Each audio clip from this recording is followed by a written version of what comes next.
नमस्कार दोस्तों, मैं जेपी डांडिया आप सभी का आपके अपने YouTube channel dandiya electrical study पर एक बार फिर से स्वागत करता हूं। दोस्तों, आज के इस वीडियो में देखेंगे डीसी जनरेटर के मुख्य भाग अर्थात main parts of DC generator. DC generator के मुख्य भागों का वर्गीकरण करेंगे। दोस्तों, इससे पहले जो वीडियो बनाया, इससे नेक्स्ट पिछला जो इससे पहले वीडियो था वो डीसी जनरेटर का कार्य सिद्धांत था। डीसी जनरेटर क्या होता है, डीसी जनरेटर के जो कार्य प्रणाली वो क्या होती है, किसके सिद्धांत पर कार्य करता है, ईएमएफ कैसे उत्पन्न होता है, कौन सा ईएमएफ होता है, एसी होता है, डीसी होता है, एसी क्यों होता है, इन सभी के बातों के बारे में इन सभी जानकारी अच्छी प्राप्त की। दोस्तों, आज उस वीडियो को आगे जारी रखते हुए आज के डीसी जनरेटर के पार्ट 2 में देखते हैं कि डीसी जनरेटर के मुख्य भाग कौन कौन से होते हैं। दोस्तों, सबसे पहले क्वेश्चन उठते हैं डीसी जनरेटर के मुख्य भागों से। आपको पता है कि जब भी आपको पेपर उठा के देखते हो तो मुख्य भागों से एक या दो क्वेश्चन पक्के मिलेंगे, एक क्वेश्चन तो अवश्य मिलेगा। तो क्यों ना उन डीसी जनरेटर के मुख्य भागों को अच्छी तरह पढ़ लें कि परीक्षा में जब भी अपने कोई पेपर खोल के देखें तो मुख्य भागों के प्रति अपना कोई क्वेश्चन गलत नहीं हो और किसी प्रकार का कोई कंफ्यूज नहीं हो। तो उन सभी बातों को अच्छी तरह पढ़ने के लिए, अच्छी जानकारी प्राप्त करने के लिए वीडियो को लास्ट एंड तक देखते रहिए, ताकि आपको इस मशीन के पूरी भाग अच्छी तरह समझ में आ जाएं। और पूरे भाग समझोगे तो कार्य प्रणाली समझोगे, पूरे भाग समझेंगे तो आपको डीसी जनरेटर का वर्गीकरण आसान होगा। क्योंकि डीसी जनरेटर का वर्गीकरण होता है वो उनके कनेक्शन के आधार पर होता है। कनेक्शन कैसे करेंगे, उसमें क्या होता है, आर्मेचर में ईएमएफ होता है, उसकी वाइंडिंग क्या होती है, इन सभी बातों का अध्ययन करने से पहले आप उसके भागों को पढ़ेंगे तो सबसे अच्छी जानकारी प्राप्त होगी। तो दोस्तों, उन सभी बातों को आज पढ़ लेते हैं। देखो, सबसे पहले पढ़े हैं main parts of DC generator के मुख्य भाग। सबसे पहले क्या देखेंगे, सबसे पहले देखेंगे कि जब भी आपको कोई मशीन दिखाई देती है, ठीक है, जब भी आपको तो बाहर क्या दिखता है, बाहर की बॉडी दिखती है, ठीक है, बाहर की बॉडी दिखती है कि सबसे पहले उसके जहां भी हाथ लगता है कि बॉडी पे लगता है तो बॉडी का सबसे पहले अध्ययन करेंगे। फिर उसके बाद बॉडी को खोलेंगे, फ्रंट और एंड कवर खोलेंगे, बाहर की कवर खोलेंगे तो अंदर क्या होता है उनके बारे में पढ़ेंगे। तो उसके अंदर फिर आर्मेचर निकलता है, फिर पोल होते हैं, फिर अंदर क्या क्या होता है, कार्बन बुरुस होते हैं, सबके बारे में देखेंगे। तो सबसे पहले आज किसका वर्गीकरण करेंगे, बॉडी का वर्गीकरण करेंगे। देखो, बॉडी को अपनी निमी भाषा में क्या कहते हैं, बॉडी को काय कहते हैं।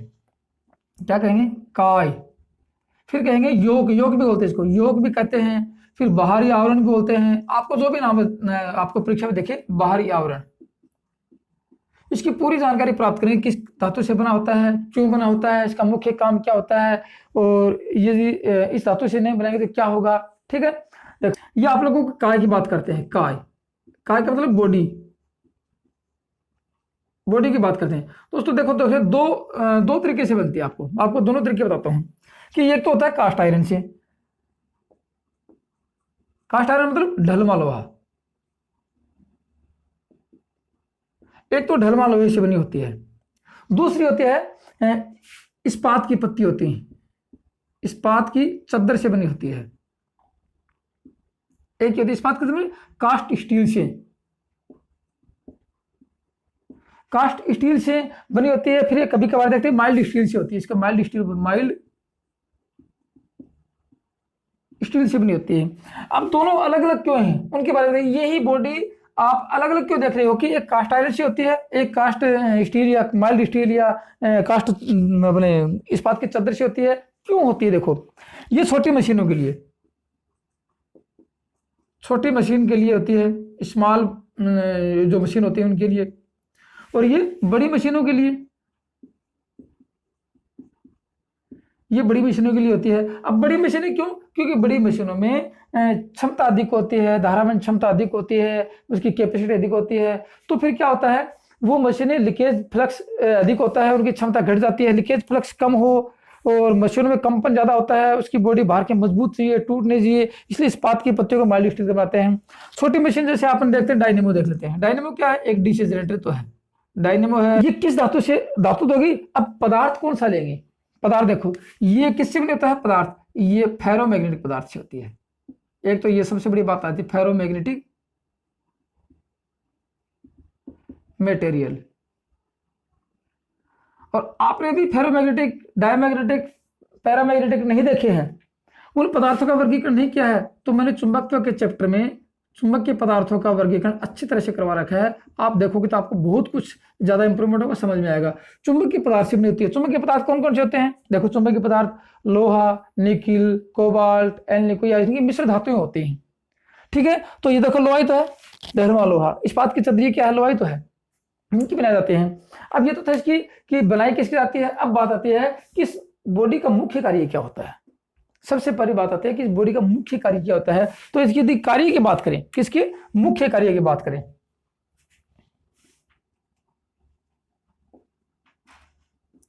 मुख्य कार्य मैन वर्क क्या होता है इसका, इसका पर्पज क्यों है। यदि इसको फेरोमैग्नेटिक से नहीं बनाएंगे तो क्या होगा। तो सबसे पहले मुख्य कार्य है कि मशीन के सभी अंदरूनी भागों को, आंतरिक भागों को सुरक्षा प्रदान करता है। सबसे बात आती है कि ये लिख लो कि मशीन के आंतरिक भाग की सुरक्षा करता है, आंतरिक भागों को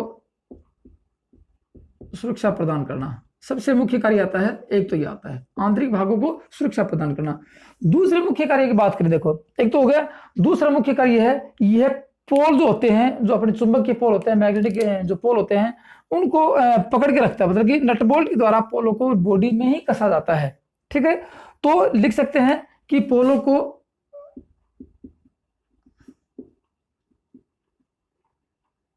बॉडी में नट बोल्ट के द्वारा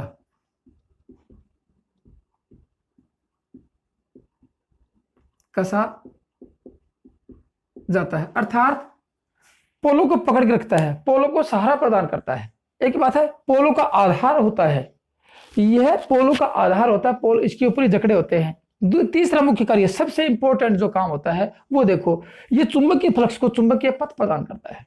ठीक है, ये चुंबकीय फ्लक्स को, तीसरा मुख्य कार्य है ये चुंबकीय फ्लक्स को चुंबकीय पथ प्रदान करता है। अब प्रदान करता कैसे वो दिखाता हूं आपको। देखो प्रदान करता है, एक तो ये आती है। दूसरी बात आती है किस प्रकार का करता है। देखो किस प्रकार का, मतलब कि चुंबकीय फ्लक्स किस प्रकार का अच्छा होता है, जहां रिलेक्टेंस का मान कम से कम हो। और रिलेक्टेंस आपको पता है दोस्तों क्या होता है, रिलेक्टेंस होता है जैसे अपने विद्युत क्षेत्र में रेजिस्टेंस होता है, उसी प्रकार अपने मैग्नेटिक क्षेत्र में रिलेक्टेंस होता है। वो विद्युत धारा के मार्ग में अवरोध उत्पन्न करता है, तो रिलेक्टेंस चुंबकीय फ्लक्स के मार्ग में अवरोध उत्पन्न करती है। रिलेक्टेंस का मान जहां अधिक होगा वहां चुंबकीय फ्लक्स कम जाएगा और मशीनों की क्षमता घट जाएगी। इसलिए कहते हैं इसके अंदर जो चुंबकीय फ्लक्स बनता है उसको चुंबकीय फ्लक्स को कम रिलेक्टेंस का मार्ग प्रदान करता है। तो लिख सकते हैं ये चुंबकीय फ्लक्स को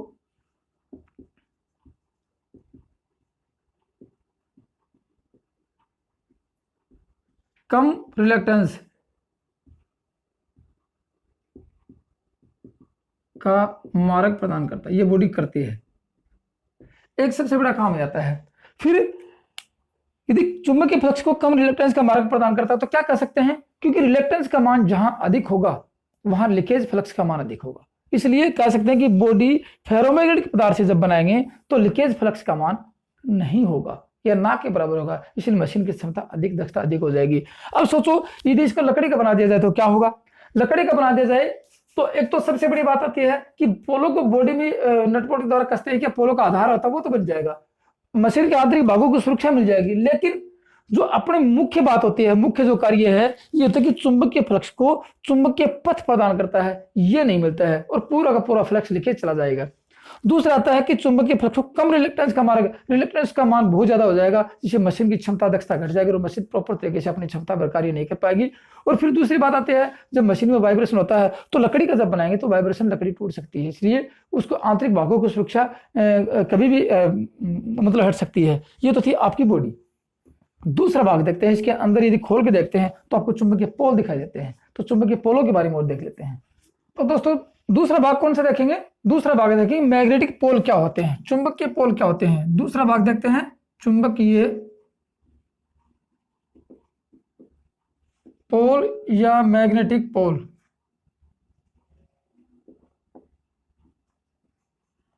इनको ध्रुव है, मैग्नेटिक पोल क्या होते हैं ये देखते हैं। दूसरा भाग देखो, इसको फील्ड पोल के नाम से जानते हैं कि फील्ड पोल क्या होते हैं, इसका दूसरा नाम कहते हैं फील्ड पोल।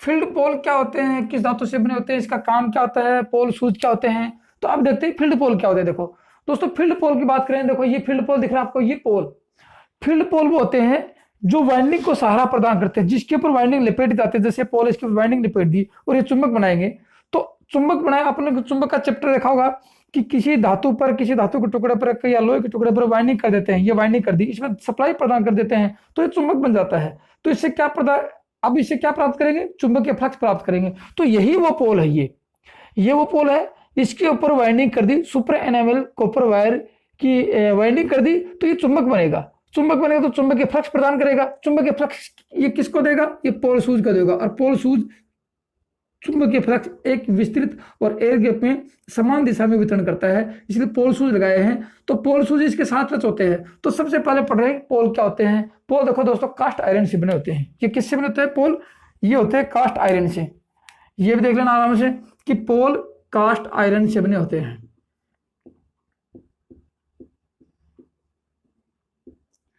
एक तो ये बात होती है कि पोल किसके बने होते हैं? पोल कास्ट आयरन के बने होते हैं। छोटी मशीनों की देखे जाए, छोटी मशीनों में देखे जाए, जैसे आप डायनेमो की बात करते हैं।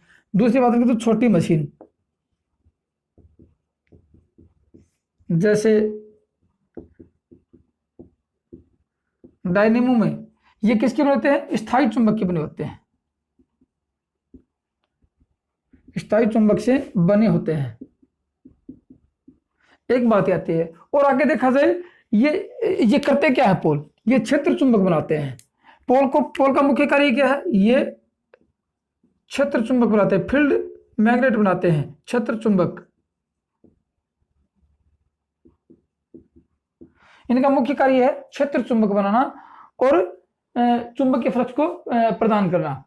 एक तो ये होता है। फिर उसके बाद आती है कि ये इन पोलों पर, पोल का काम क्या है? ये फील्ड वाइंडिंग को सहारा प्रदान करते हैं। तो लिख सकते हैं कि इसमें ये जो वाइंडिंग कर रखी है कहाँ करते हैं? ये पोलों पर करते हैं। तो किसी भी मशीन की बात करते हैं, चाहे एसी हो चाहे डीसी हो, वाइंडिंग कहाँ की जाती है? पोलों पर ही वाइंडिंग की जाती है। जैसे हम स्टेटर की बात करते हैं, स्टेटर में स्लॉट में वाइंडिंग स्थापित करते हैं। तो क्या करते हैं? वो स्लॉट किसके हैं? वो भी सिलिकॉन स्टील के होते हैं। उनमें चुंबकीय फ्लक्स निर्माण होता है, चुंबकीय फ्लक्स घूमता है, चुंबकीय फ्लक्स स्थापित होता है, मशीन अपना कार्य शुरू करती है। तो जहां भी वाइंडिंग स्थापित होती है वो कहा जाता है कि ये पोल ही बनते हैं। तो चुंबक में क्या बनते हैं? पोल ही बनते हैं। उन स्लॉटों को पोलों के आधार पर और काम में लिया जाता है। तो यहाँ भी वही पोल है डीसी मशीनों में, जिनके ऊपर वाइंडिंग करके चुंबक बनाते हैं। तो क्या लिख सकते हैं कि ये पोल, कौन से पोल? ये फील्ड वाइंडिंग को सहारा प्रदान करते हैं। फील्ड वाइंडिंग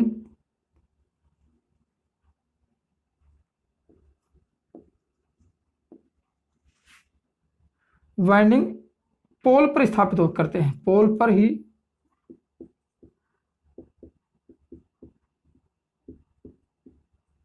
अब दोस्तों पोल की बात करें, पोल किसे कहते हैं? यदि आपने चुंबक का चैप्टर अच्छी तरह पढ़ा होगा और नोट्स बनाए होंगे तो आपको याद है कि पोल चुंबक का वह स्थान, चुंबक का वह किनारा, मैग्नेट का वह स्थान जहां पर चुंबक की शक्ति सबसे अधिक होती है। मान लीजिए कि इसके ऊपर आप लोगों ने वाइंडिंग कर दी, और वाइंडिंग कर दी, आप लोगों को ये पता होगा ये पोल, इसका उत्तरी ध्रुव कौन सा होगा और दक्षिण ध्रुव कौन सा होगा। या आप लोगों ने देखा होगा कि किसी सोलिनॉइड का उत्तरी ध्रुव और दक्षिण ध्रुव कैसे ज्ञात करते हैं। तो आपने देखा होगा ना कि अपने दाएं हाथ के अंगूठे के नियम के अनुसार कि मुड़ी हुई अंगुलियां यदि धारा की दिशा में होंगी तो अंगूठा चुंबकीय फ्लक्स दिखाएगा। तो फिर ये बात आ गई कि यहां से धारा जब ऐसे चलती है, ऐसे, तो मुड़ी हुई अंगुलियां ये, तो यहाँ एन पोल बनेगा ये। तो फिर दूसरा पोल जब बनाएंगे इसकी दिशा में, उसमें ऐसे कर देंगे कि ये एस पोल बन जाएगा, तो चुंबकीय फ्लक्स आदान प्रदान हो जाएगा। इसीलिए आपको चुंबक का चैप्टर सबसे पहले पढ़ाया गया था कि इस पोल का उत्तरी ध्रुव किधर होगा और दक्षिण ध्रुव किधर होगा। ये तो थी आपकी पोल की बात। अब बात आ गई कि पोल के ऊपर पोल शूज होते हैं। ठीक है, ये देखो ये पोल शूज है। पोल शूज का मतलब कि चुंबकीय फ्लक्स को एयर गैप में समान वितरण प्रदान करना, चुंबकीय फ्लक्स को एयर गैप में समान रूप से वितरित करना, ये होता है। अब पोल शूज की बात करें, देखो ये तो पोल था, ये कास्ट आयरन का था, न कि कोई लेमिनेटेड कोर का था। इसके ऊपर वाइंडिंग कर दी, सुपर एनेबल कॉपर वायर की वाइंडिंग कर दी। अब पोल शू और पोल दोनों एक दूसरे से आपस में नट बोल्ट के द्वारा कसे हुए होते हैं। तो ये जो बोल्ट लगा रखा है, ठीक है, ये स्क्रू लगा रखा है, स्क्रू से कसे होते हैं। इस स्क्रू को क्या कहते हैं? काउंटर संक स्क्रू कहते हैं। देखो ये परीक्षा में काफी बार प्रश्न आ चुका है कि पोल शू पोल पर किसके द्वारा जकड़ा हुआ होता है, क्या किससे स्थापित होता है, किसके द्वारा कसा जाता है? वो होता है स्क्रू, और स्क्रू को कहते हैं काउंटर संक स्क्रू। ठीक है, तो ये बात की बात है कि पोल शू पढ़े तब बताएंगे कि पोल शू किसके द्वारा कसा होता है। सबसे पहले पोल की बात ये थी। अब पोल कहाँ कसे होते हैं? पोल बॉडी के साथ, आपको बॉडी तो पढ़ाई थी कि बॉडी के साथ पोल बोल्ट के द्वारा और कसे होते हैं। ये तो थी बात पोलों की। अब दूसरी बात कर लेते हैं पोल शू क्या होते हैं। ठीक है ना, ये पोल शू, देखो ये भी पोल ही है। अब पोल शू की बात कर ले हैं। पोल शू क्या होता है? पोल शू पोल के नीचे का भाग होता है। अब ये देखो पोल शू ये है, ये तो पोल बना दिया, यहां भी पोल बना दिया, ये पोल शू है। ये तो पहले जो मशीनें आती थी उनमें है, आजकल की मशीनों में लेटेस्ट प्रेजेंट में यदि वर्तमान में देखा जाए, वर्तमान में पोल शू और पोल एक साथ ही बने होते हैं, अलग अलग नहीं होते हैं। पोल शू और पोल एक साथ होते हैं। यहां पोल शू की बात करें, ये लेमिनेटेड होते हैं। ठीक है ना, पूछा जाए पोल शू क्या होते हैं, लेमिनेटेड होते हैं। लेमिनेटेड क्यों होते हैं? लेमिनेटेड एडी करंट हानि को कम करने के लेमिनेटेड होते हैं, एक तो ये बात आती है। दूसरा आता है लेमिनेटेड बनाने के बाद पोल शू का मुख्य कार्य क्या है? पोल शू का मुख्य कार्य होता है कि पोल शू अपने जो चुंबकीय फ्लक्स को एयर गैप में, ठीक है ना, चुंबकीय फ्लक्स को एयर गैप में समान रूप से वितरित करना। ठीक है ना, तो लिख सकते हैं कि पोल शू किसके होते हैं, लेमिनेटेड। पोल शू लेमिनेटेड होते हैं।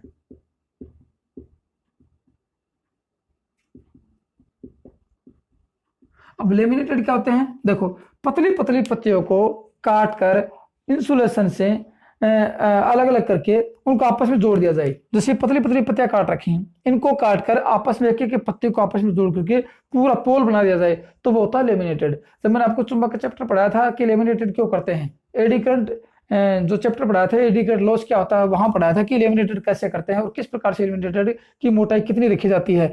तो ये होता है पोल शू, लेमिनेटेड होता है। पुरानी मशीनों में पोल के साथ पोल शू काउंटर संग स्क्रू से कसा हुआ होता है।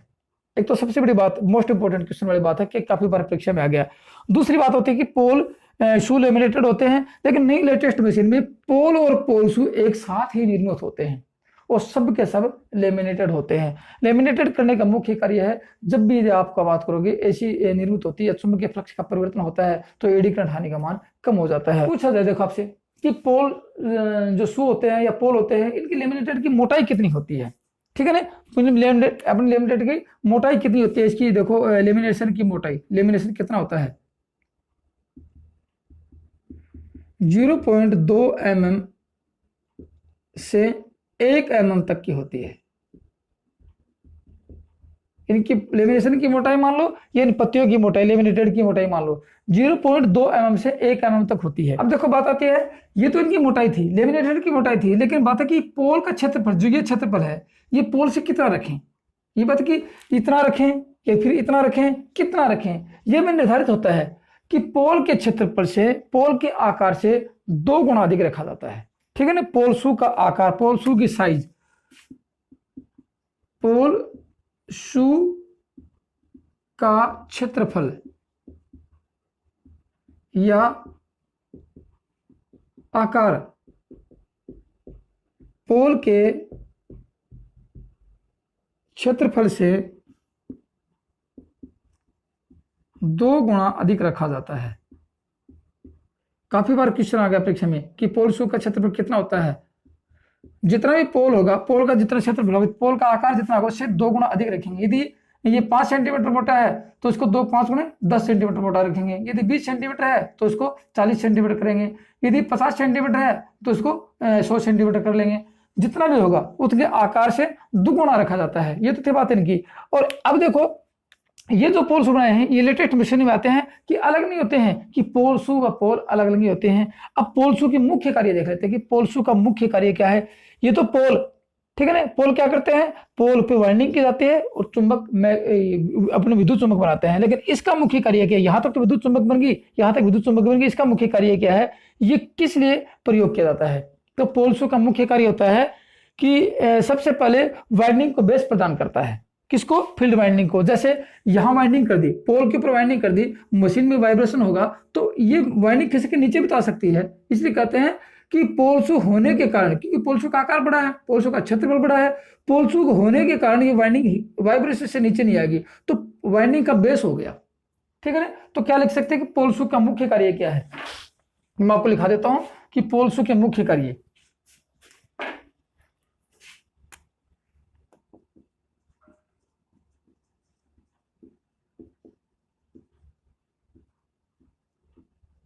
मुख्य कार्य क्या है।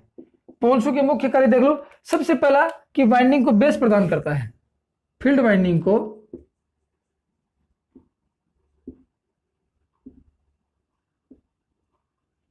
बेस प्रदान,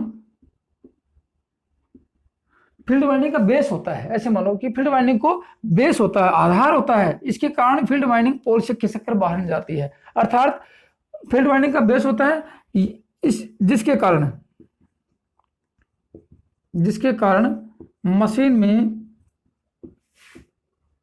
कंपन, वाइब्रेशन होने पर वाइंडिंग पोल से बाहर नहीं जाती है, बाहर नहीं जा सकती। इसलिए कहते हैं कि पोल शू का सबसे मुख्य कार्य होता है कि फील्ड वाइंडिंग का बेस होता है।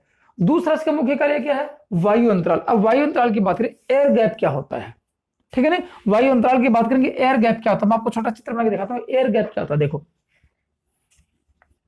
जैसे अपन डीसी मशीनों में ये दो जो पोल बना लेते हैं, देखो एक तो ये आर्मेचर है, मैं आपको दो चित्र बना के दिखाता हूं। एक तो ये आर्मेचर, देखो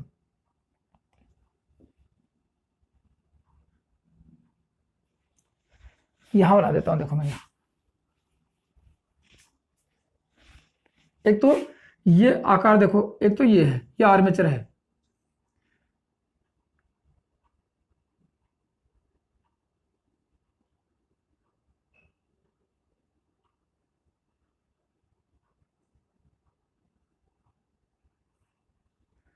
और दूसरा आपको बताता हूं, एक आर्मेचर मान लीजिए ये है,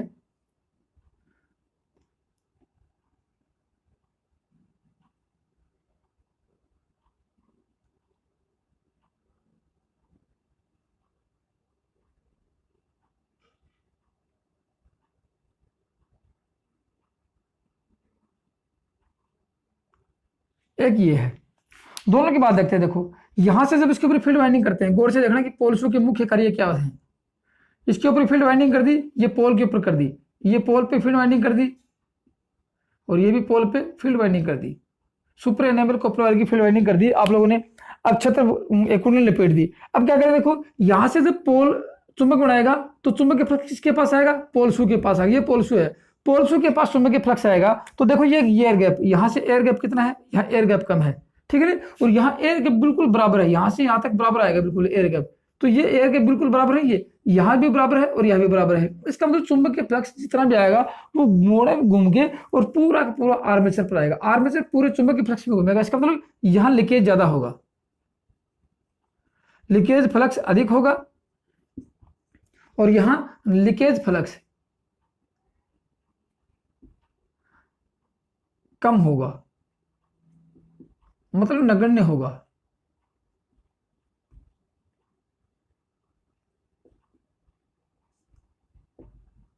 ये बातें आ गई। इसका मतलब कि ये वायु अंतराल, एयर गैप था ना, एयर गैप में, ये एयर गैप है, एयर गैप में चुंबक के फ्लक्स का सही वितरण करता है। तो ठीक है, तो इसका मुख्य कार्य दूसरा क्या लिखे कि पोल शू एयर गैप में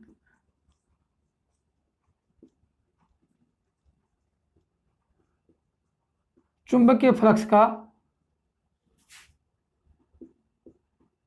सही वितरण करता है, जिसके कारण क्या होगा? लीकेज फ्लक्स नहीं होगा, जिसके कारण लीकेज फ्लक्स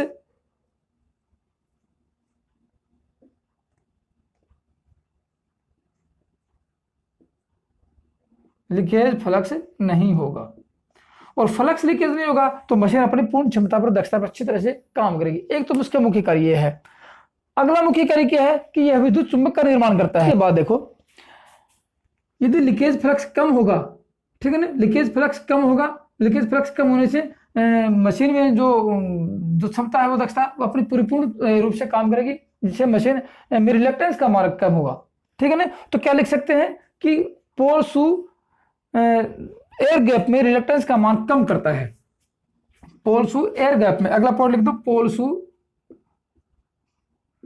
एयर गैप में रिलक्टेंस का मान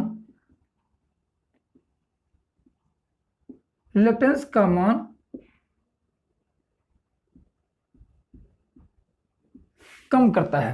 बस ये सबसे बड़ी बात आती है। तो यहाँ क्या लिखेंगे कि ये तो एक काउंटर संघ स्क्रू है। एक तो ये आता है कि पोल शू पोल के साथ काउंटर संघ स्क्रू से कसा हुआ होता है। दूसरी बात आता है कि पोल का मुख्य कार्य चुंबक का निर्माण करना। पोल का मुख्य कार्य पोल पे वाइंडिंग स्थापित होती है। पोल शू वाइंडिंग का बेस होता है। पोल शू एयर गैप में समान जो फ्लक्स है वो समान रूप से वितरित करता है। ये तो इसके मुख्य कार्य। अब आगे और देखा जाए, ये पोल शू होते हैं ये लेमिनेटेड होते हैं। लेमिनेटेड की मोटाई 0.1 से माफ कर बताया 0.2 से 1 mm तक होती है। ये तो थे कि मुख्य कार्य। बॉडी आप लोगों ने पढ़ ली। दोस्तों आज की वीडियो में सिर्फ इतना ही है। अगले वीडियो में पढ़ेंगे आर्मेचर और कम्यूटेटर और फिर आगे उनका विस्तृत रूप पढ़ेंगे।